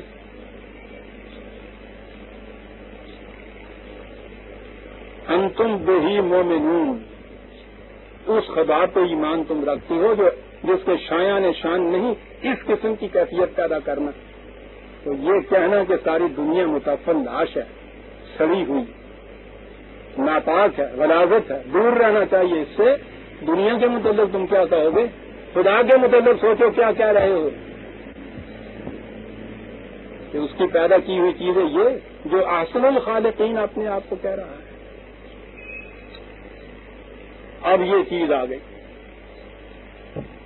وہ جو ہم یہ کہا کرتے ہیں سب میں یہ چیز نہیں کھاؤں گا، کہا کرتے ہیں والی بات نہیں. اور آگے چلیے، آپ کو معلوم ہے ہم آپ جو نہ ماننے والے ہیں اس تصوف کے، وہ بھی کیسے شریک ہوتے ہیں تصوف میں. یہاں تو معلوم نہیں شہروں میں، اور اب تو خیر باقی عام ہو گئی ہے، عام طور پہ گاؤں میں اب بھی جہالت میں بہت سے پیر فقیر دم کرتے ہیں. مثلا یہ جو ریڑھ کی درد ہوتی ہے اس کے لیے خاص طور پہ ایک لوہے کے چمٹے سے دم کیا جاتا ہے. اور بھی اس قسم کے امراض ہیں جن کا اس زمانے میں ابھی علاج عام نہیں ہوا تھا، تو بہرحال وہ دم کرتے تھے. یہ جو تلی بڑھ جاتی ہے، پنجابی کی لف کہتے ہیں، وہ تلی بڑی ہوئی کاٹنے کے لیے تو آپ میں سے بہتوں کو معلوم ہوگا کہ وہ یہاں رکھ کے ایک چیز اس کو کاٹ دیتے ہیں تو کہتے ہیں تلی خشک ہو جاتی ہے. اسے ابھی چھوڑیے کہ وہ ہوتا کیا ہے، وہ تو اب مجھے معلوم ہے نا کہ ہوتا کیا ہے، تو کرتا رہا. یہ چیزیں کرنے کے لیے آپ کو معلوم ہے ایک شرط ہوتی کہ ہاں صاحب آپ کی وہ تلی میں کاٹ دوں گا. بتاؤ ایک چیز آپ کو چھوڑنی پڑے گی. روز مرہ کی جو چیزیں آپ کھاتے پیتے ہیں نا، ان میں سے ایک چیز ساری عمر کے لیے اپنے اوپر حرام قرار دینی پڑے گی آپ کو. یہ شرط ہوتی ہے. وہ بیمار بیچارہ درد کا مارا وہ تو مانتا ہے کہ ہاں صاحب میں چھوڑتا ہوں، پھر اسے سوچنا پڑتا ہے کہ میں کیا چیز چھوڑوں. تو وہ ایک چیز چھڑاتے ہیں اس سے. حلال چیز کو کہتے ہیں کہو حرام آئندہ کے لیے میرے لیے. دیکھا آپ نے کہ اس چیز میں وہ کس طرح سے لاتے ہیں لوگوں کو، اور پھر وہ اتنا ڈرتا ہے اس چیز سے کہ ساری عمر چھوتا نہیں ہے کہ صاحب میں نے یہ کیا اور مجھے وہ درد شروع ہو جائے گا. یہاں تک گرفت ہے ان کے جال کی. اب اس قسم کی چیزیں جو ہے یہ کر بیٹھے کہ ہاں صاحب میں فلاں چیز نہیں کھاؤں گا کسی کے کہنے سے. خود انسان خود ہی بعض اوقات یوں ہی بےہودہ بکتے ہوئے یہ کہتا ہے مسور کھانا گیا کھاوا تھے بک دی. قرآن نے یہ حکم دیا. یہ ذہنیت بالکل خلاف قرآن ہے، قطعاً نہیں ہونی چاہیے. اب وہ لوگ سامنے آئے تو جنہوں نے اس قسم کی یوں ہی لغویت سی بات کر دی ہوئی تھی، لغو بات کر دی ہوئی تھی، یہ چیز نہیں کھاؤں گا، کہا لا یؤاخذکم اللہ باللغو فی ایمانکم. اس قسم کی لغو اور بےہودہ باتیں جو ہیں یہ کوئی قسم ہی نہیں، یہ کوئی عہد و پیمان ہی نہیں. قطعاً اس کا خیال نہ کرو. اس کا عزیزان من صرف نفسیاتی اثر ہوتا ہے اور کچھ نہیں ہوتا. تو نفسیاتی اثر تو پیدا کیا ہوا تھا یا اپنا یا وہ کسی گزری والے کا. تو جب انتم بہی مومنون جب کہا کہ اب تم تو خدا پہ ایمان لائے ہو، خدا تمہیں یہ کہتا ہے کہ لگو گا وہ بات جو تم کر گئے ہو، کچھ نہیں ہے، کچھ اثر نہیں اس کا ہوگا، چھوڑو اس کو، جاؤ کھاؤ پیو جو کچھ وہ تھا. دیکھا کتنا بڑا بول اٹھا دی. لا یؤاخذکم اللہ باللغو فی ایمانکم. یوں ہی لغو طور پہ قسم کھا لی کسی چیز کے نہ کھانے کی، کوئی بات نہیں ہے. پھر یہ چیز کے ساتھ میں نے تو قسم کھائی ہوئی ہے اب کیا کروں، وہ کہتا کوئی چیز یہ قسم ہی نہیں ہوتی، بےہودہ بات ہے. اب یہ نہ سمجھ لیجیے کہ قرآن اس کی اجازت دیتا ہے کہ یوں ہی لغو قسمیں کھاتے رہا کرو. ابھی قسم کھائی ابھی وہ توڑ دی، پھر قسم کھائی پھر وہ توڑ دی. مومن کے متعلق تو وہ کہتا ہے نا باللغو ہم موربون. مومن لغو سے پرہیز کرتا ہے، کوئی بےہودہ بات بھی نہیں کرتا. اس لیے اس قسم کی چیزیں جو ہیں ان سے تو رکنا مومن کا شعار ہے. یہاں کہا یہ ہے کہ جو لوگ جہالت کی وجہ سے ایسی باتیں کر چکے ہیں، یوں کہہ چکے ہیں کہ میں یہ نہیں کھاؤں گا، قسم کھا لی ہے، اب وہ ڈرتے ہیں کہ میں نے قسم توڑی تو اس کا کیا بنے گا. قسم توڑنے سے بہت ڈرتے تھے، اب تو خیر چھوڑ دیجئے، اب تو قرآن بھی اٹھانے سے نہیں کوئی ڈرتا. تو اس کے لیے کہا کہ نہیں، کوئی اپنے اوپر یہ کمپلیکس جو سائیکولوجیکل ہے وہ نہ اپنے ذہن میں پیدا کرو، کچھ نہیں ہوتا اس سے. ہم اجازت دیتے ہیں ان چیزوں کی. ولیکن یؤاخذ تم بما عقدتم الایمان، قسم تو وہ قسم ہوتی ہے جس میں دل کا ارادہ شامل ہو. وہ پہلے بھی آ چکا ہے 2/225 میں بما کسبت قلوبکم، اس میں یہ کہا ہے. بات اور طرف نکل جائے گی، بڑی اہم بات ہے کہ قابل گرفت وہی عمل یا فعل ہوتا ہے جس میں ارادہ شامل ہو کسی کا. اس لیے کہا کہ وہ قسمیں جن میں تمہارا ارادہ بھی شامل تھا وہ قابل گرفت ہوتی ہیں، لیکن جہالت میں اس قسم کی قسم بھی کھائی جا سکتی کہ میں نے تو صاحب سوچ سمجھ کے دل کے ارادے سے یہ قسم کھائی. کہا اگر اس قسم کی قسم کھائی ہے فکفارتہ اطعام 10 مساکین، تو اس کا کفارہ ادا کر. اس قسم کی قسم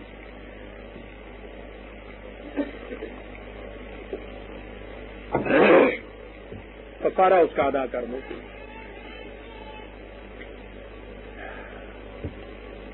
اطعام 10 مساکین من اوسط ما تطعمون اہلیکم، 10 مسکینوں کا کھانا.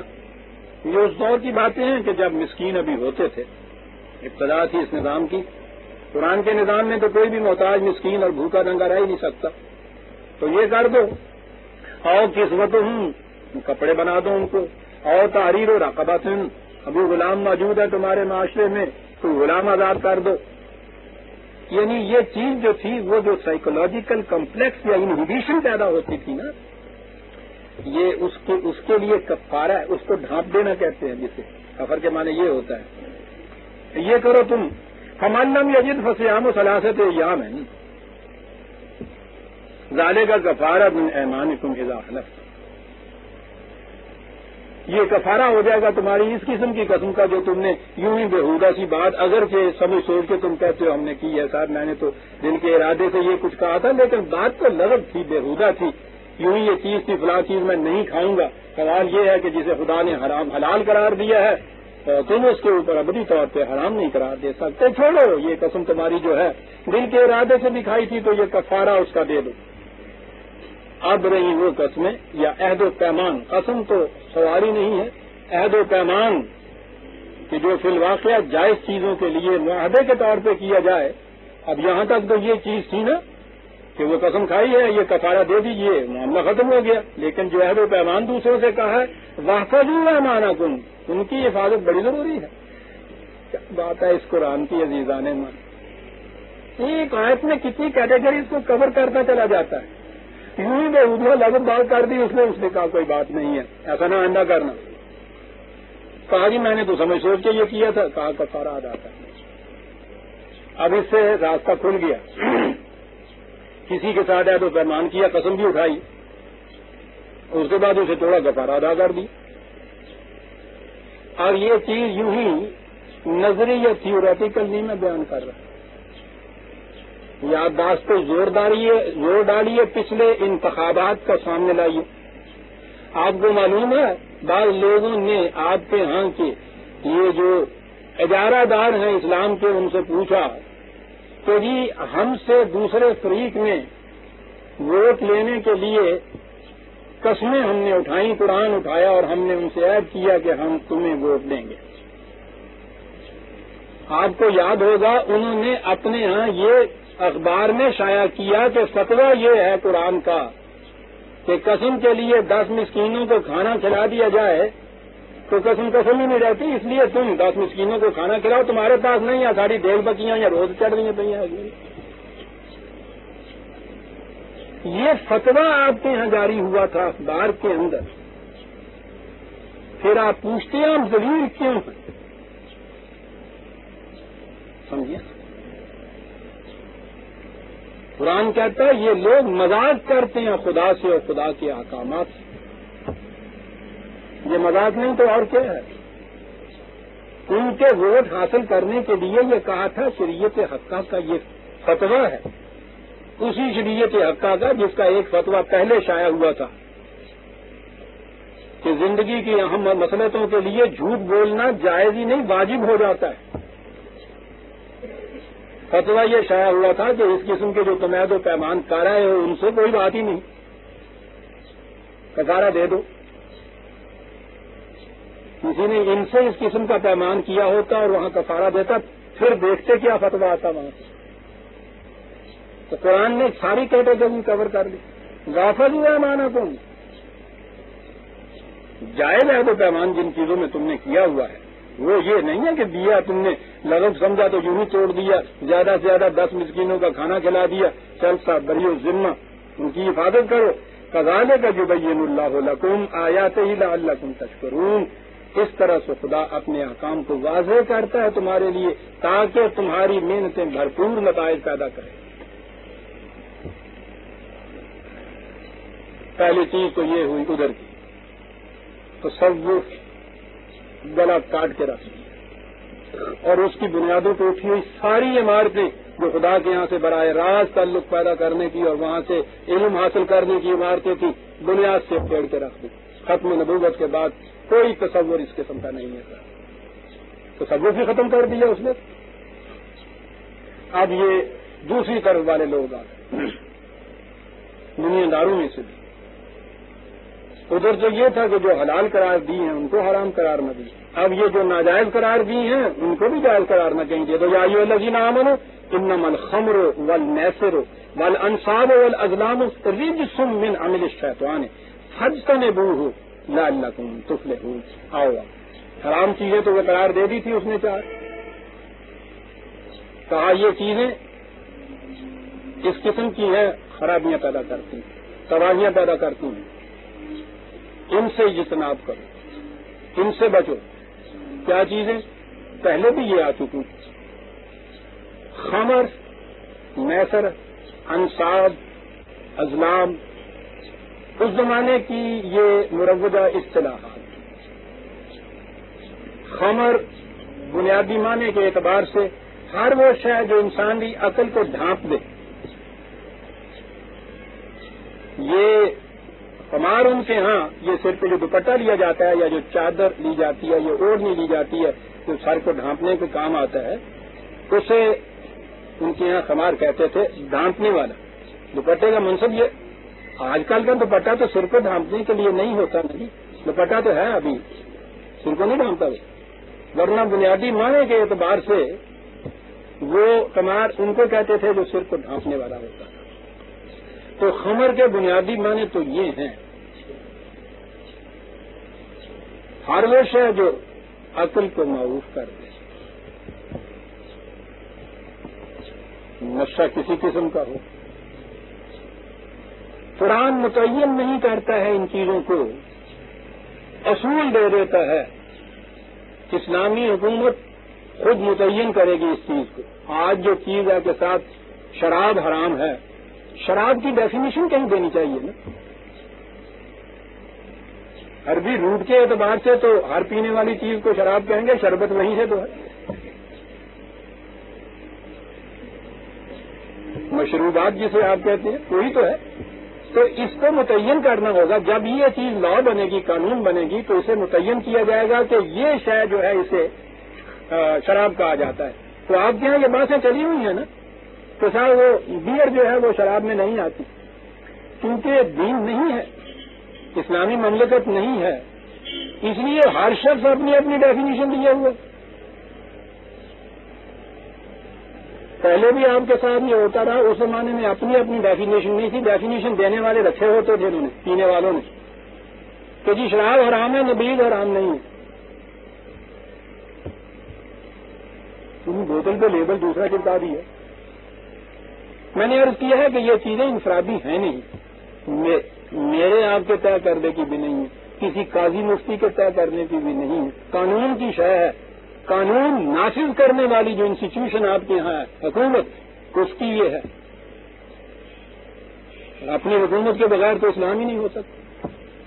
وہاں تو ہر ایک کی اپنی اپنی ڈیفینیشن ہے نا. خمر، میسر، عام اصطلاح میں صرف جوا. بنیادی معنی کے اعتبار سے یسر کے معنی بائیں ہاتھ ہوتا ہے. یہ تو میرا بائیں ہاتھ کا کھیل ہے. ہر وہ کمائی کے جوں آ جائے. پھر آسانی اس کے معنی ہو گئے. بائیں ہاتھ کا کھیل جسے کہتے ہیں یسر ہوتا ہے نا، آسانی کے معنی میں آتا ہے. یسار بائیں ہاتھ کے معنی میں آتا ہے یمین کے مقابلے میں. وہ تو کہتا ہے کہ ویسا نہیں انسان ایک دم آسا. انسان جائز طور پر صرف اس کا حقدار ہے جس کے لیے وہ محنت کرے گا. آپ دیکھتے ہیں کہ جب میں نے محنت کہا ہے تو دائیں ہاتھ کو وہ کچھ کرنا پڑا ہے. محنت کرے گا.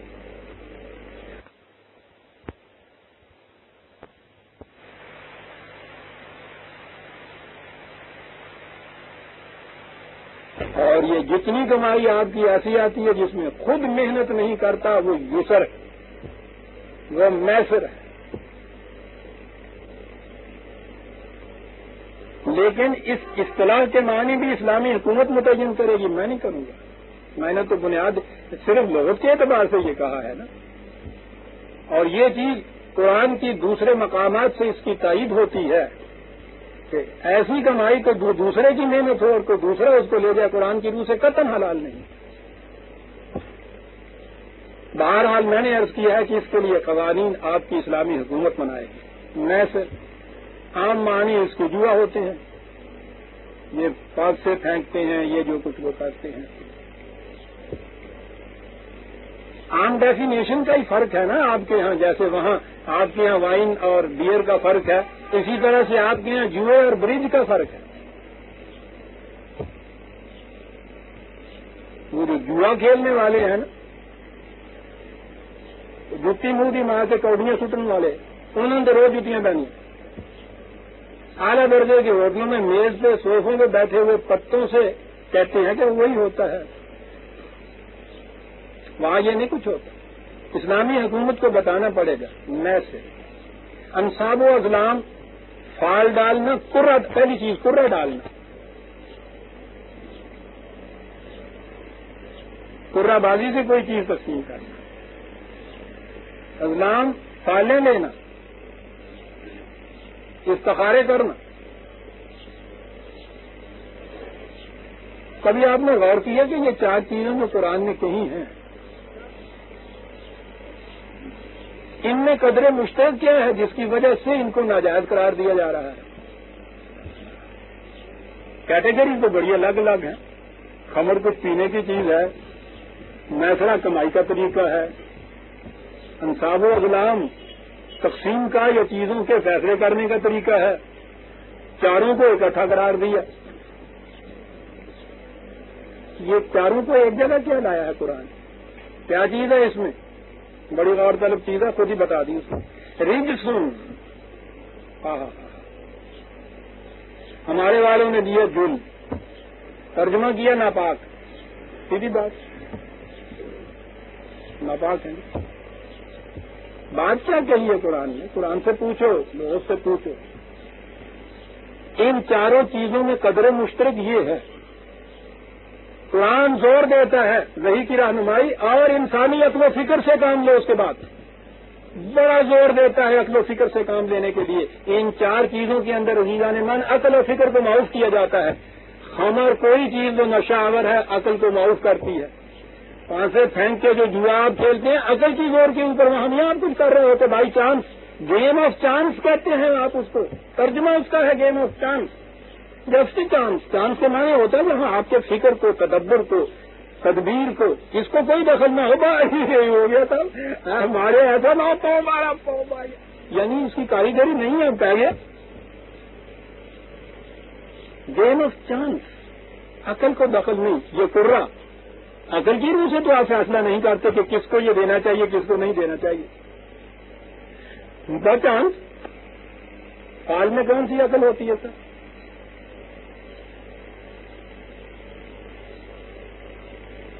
یہ جو فال ہے یعنی انتہائی بے عقلی کی. یہ سکھ چلے گئے، سکھیت چھوڑ گئے یہاں. ان کے ہاں جب بچہ پیدا ہوتا ہے تو نام رکھنا ان کے لیے وہ بڑا مقدس ہونا چاہیے. وہ کیسے رکھتے ہیں؟ انہوں نے تو یہ طریقہ اختیار کرنا ہی تھا، وہ فکر تو تھی نہیں. وہ جاتے ہیں گردوارے، ان کو جانی ہوتا ہے، اس سے کہتے ہیں کہ صاحب وہ کھولیے آپ گرو گرنتھ سنگھ. گرنتھ کو وہ جو بھی ان کا طریقہ ہے پڑھ پڑھا کے کچھ وہ یوں کھولتا ہے، دائیں ہاتھ کے صفحے پہ پہلی سطر کا پہلا حرف جو ہوتا ہے اس سے نام رکھنا پڑتا ہے. وہ ددا اگر آ گیا ہے تو وہ ددا ان کو نہیں دال اور ہے، ددا آ گیا تو پھر وہ دھرتی تک ہیل سنگھ نہ رکھ لینے نہیں ہو، ایسے بدلیا نہیں جا سکتا کیونکہ گروؤں نے رکھا ہے. تو سال آپ کو معلوم ہے کہ حافظ کا شاعر کا نام ہے، لیکن ان کا نام ہی دیوان حافظ پڑ گیا. اس نے مسدس علی کے پوتے فارغ کرایا تھا انہوں نے، مولانا علی کے پوتے کا کہ آپ سے ملیے یہ مسدس علی کے پوتے ہیں. ہاں ان کا نام مسدس علی. دیوان حافظ کو لوں، وہ اس سے جا کے کھانے لیتے ہیں، تسبیح پہ کھا لیں. وہ دو یا ایک دانہ یا دو دانے وہ دکھتے ہیں، آخر میں ایک رہ جائے تو کر لو، ایک نہ رہے تو نہ کرو. نہ کیا یہ رہا تھا کہ یہ چیزیں جو چار گنائی ہیں ان میں قدر مشترک کیا ہے؟ صرف ایک قدر مشترک ہے کہ ان میں عقل و فکر سے کام نہیں لیا جاتا ہے. ہر وہ کام جس میں عقل و فکر سے کام نہ لیا جائے، معروف کیا جائے، قرآن کی روح سے رجس من عمل الشیطان ہے. اور آپ کو پتا رجس کے معنی کیا ہے؟ رجس کے معنی ہوتے ہیں معاملے کا گندلا ہو جانا، پانی کی چکڑ نہ مل جانا، التباس پیدا ہو جانا، معاملے کا صاف نہ رہنا. کہا اس سے معاملہ صاف نہیں ہو سکتا. رجس. اور یہ کام کس کا ہے؟ من عمل الشیطان. شیطان کیا چیز ہے؟ جذبات. صرف جذباتی چیز اس میں ہوتی ہے. آپ دیکھیں گے عقل و فکر کے آدمی یہ کچھ نہیں کرتے پھرتے. جتنے لوگ سینٹیمنٹل ہوتے ہیں وہ یہ چیزیں کرتے ہیں. آپ دیکھ لیجیے گا فائدے لینے والے، قربے نسلانے والے، اور یہ کچھ ان کی کیفیت یہ ہوتی ہے، بے حد جذباتی ہوتے ہیں، مریض ہوتے ہیں، مینٹل کیسز ہوتے ہیں. رجس من عمل الشیطان. حج تنبو ہو. عقل و فکر کو معروف کر کے دنیا کے معاملات کا فیصلے لینے. تم تو مومن ہو، یہ تو آدم کا بھی کام نہیں ہے، یہ تو شیطان کا کام ہے.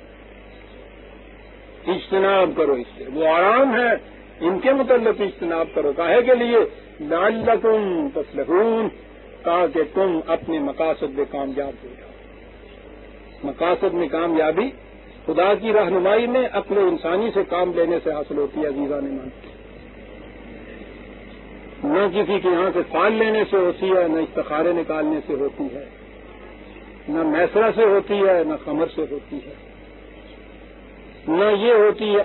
جو یہ کچھ نہیں بھی کرتے ان کی بھی کیفیت یہ ہے کہ معاملہ کوئی آ کے پڑتا ہے تو وہ کہتے ہیں کہ صاحب فلاں حضرت صاحب سے جا کے پوچھ لیجیے.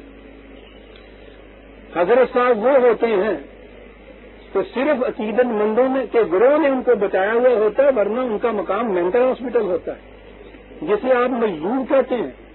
آپ کو معلوم ہے وہ راوی روڈ پہ بیٹھے ہوئے، یعنی خود وہ عقل و فکر سے محروم، بالکل مجذوب کہتے ہیں اس کو دیوانہ. وہاں جا کے ان سے چھٹے کا نمبر پوچھتے ہیں. یہ عقل و فکر سے کام لے کے نہیں یہ کرتے کہ مجھے کس چیز پہ سٹا لانا چاہیے. یہ تو پہلے معروف ہوا جذباتی. وہاں ان کی کیفیت یہ کہ وہاں سرے سے ہے ہی نہیں عقل و فکر، تو عقل و فکر سے وہ جواب کیا دیں گے. اور اگر وہ مجذوب نہیں بھی تو یاد رکھیے کامیاب ترین پیر وہ ہوتا ہے جہاں بڑی بات یاد گلوں کرے. وہ عقل و فکر کی بات کرے تو سوچ سکتا نا آدمی کے ساتھ عقل کی روح سے بات انہوں نے غلط کہی ہے. وہ جب اس قسم کی باتیں کرتا ہے تو وہ کہتے ہیں کہ یہ عالم بالا کی باتیں ہیں بھائی، اس کے معنی بڑے گہرے ہیں، آپ لوگ نہیں سمجھ سکتے. وہ نمبر اس انداز سے بتاتے ہیں آپ کو کہ اس میں عقل و فکر کی بات نہ آئے. جذباتی چیزیں ساری آپ کے یہاں کی. قرآن کہتا ہے لعلکم تفلحون، بات کی ہے انہوں نے تفلحون کا لفظ، تاکہ تمہاری کھیتی برومند ہو۔ ذرا سوچیے عزیزان من، یہ جو کھیتی اگائی جاتی ہے، جب آپ کچھ بوتے ہیں اور کھیتی تک پہنچتے ہیں، اس میں کہیں بھی آپ پانسے سے، کرے سے، سال سے کوئی کام لیتے ہیں کہ صبح اٹھ کے آپ گرنتھ صاحب کھول کے بیٹھ دیں کہ جی آج پانی دینا چاہیے یا نہیں دینا چاہیے؟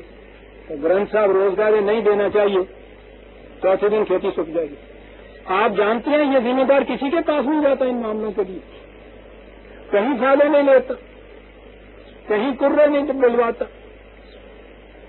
اس کو معلوم ہے قاعدے کی روح سے کیسا بیج ہونا چاہیے، کیسی زمین ہونی چاہیے، کب پانی دینا چاہیے، کب اس میں وہ نال کرنی چاہیے، گڈائی کرنی چاہیے، کب حفاظت کرنی چاہیے، سارا طریقہ اس کو معلوم ہے۔ عقل و فکر کی روح سے یہ کچھ کرو گے کھیتی پروان چڑھ جائے گی۔ اور اگر یہاں بھی تم نے اسی قسم کے کام کرنے شروع کر دیے تو روز صبح اٹھ کے جا کے حضرت صاحب کے وہاں مزار سے جا کے پوچھا کہ یہ کرنا چاہیے یا نہیں کرنا چاہیے، اور اس نے کہا کہ نہیں آج بھی نہیں پانی دینا چاہیے، تو اس نے کہا یہ کر کے دیکھو، پھر دیکھیے تو صحیح کہ یہ فصل آپ کی کتنے کتنے بڑے خوشے دیتی ہے۔ لعلکم تفلحون، ایک لفظ میں بات کہہ دی کہ سوچو تو صحیح، یہ جو تم کھیتی کا کاروبار کرتے ہو اس میں کبھی یہ چیز ہوتی ہے تمہارے یہاں کہ دادے شرابی ہوئے تو گلیاں نے تم آپ ہی جا بڑو، جا سور جا رہا جا تھی جا بڑ،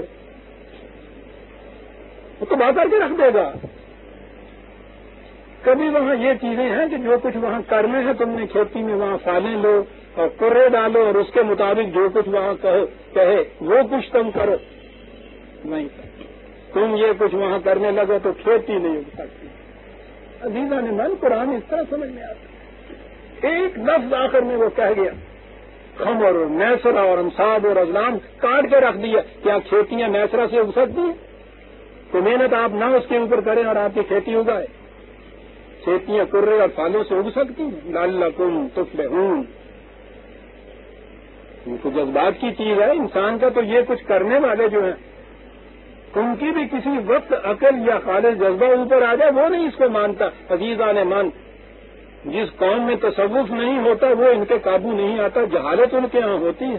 خالص عربوں کے ہاں تصوف نہیں تھا، جہالت تھی، وہ بھی بتوں کے پاس جاتے تھے فیصلہ لینے کے لیے۔ امراء القیس بھی گیا تھا فیصلہ لینے کے لیے، اس کے بعد کو کسی نے قتل کر دیا۔ فیصلہ لینے کے لیے گیا تھا کہ میں اس کا بدلہ لوں یا نہ لوں۔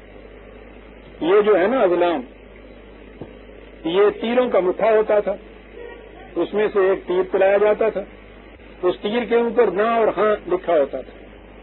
اگر وہ تیر جو چلایا جا کے دیکھا، اگر اس کے پھل اوپر کی طرف ہاں لکھا ہے تو کر لو، نہ لکھا ہے تو نہ کرو، اور وہ 3 دفعہ یہ کیا جاتا تھا۔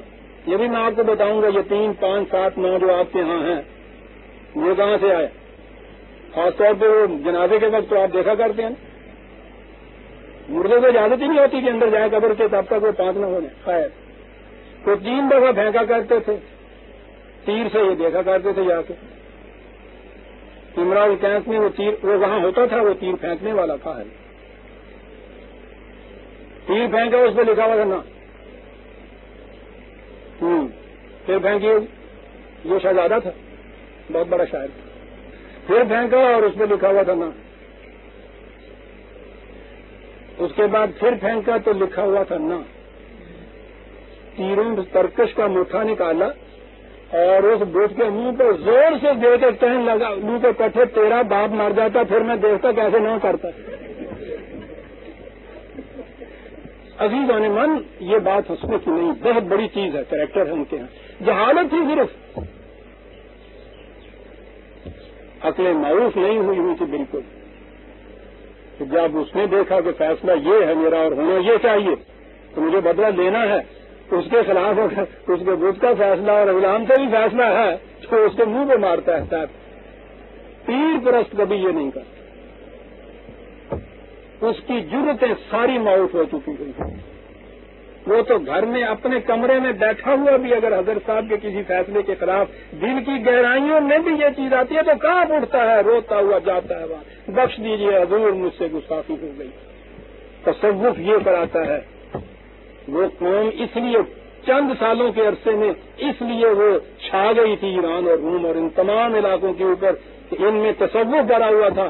ان عربوں کے یہاں تصوف نہیں تھا, جہالت تھی, عہد جاہلیہ اسی لیے کہا جاتا ہے. قرآن کی روشنی آئی, انسانیت کی صف پہ کھڑے ہو گئے, دنیا کو تہبالا کر کے رکھ دیا. اس کے بعد سازش آپ کے یہاں ہوئی, یہ جس کا نام تصوف ہے. عالم بالا سے میل آپ کے شروع ہوئے, وہاں سے سندیں لینی شروع کی, دنیا کی ہر چیز حرام قرار دی گئی آپ کے اوپر. یہ چھایا ہوا ہے آپ کے اوپر عزیزان من. وقت ہو گیا. سورہ مائدہ کی آیت 90 تک ہم آ پہنچے. اسی سلسلے میں اگلی آیت بھی ہے, بہرحال پھر ہم لیں گے. ربنا تقبل منا انک انت السمیع العلیم.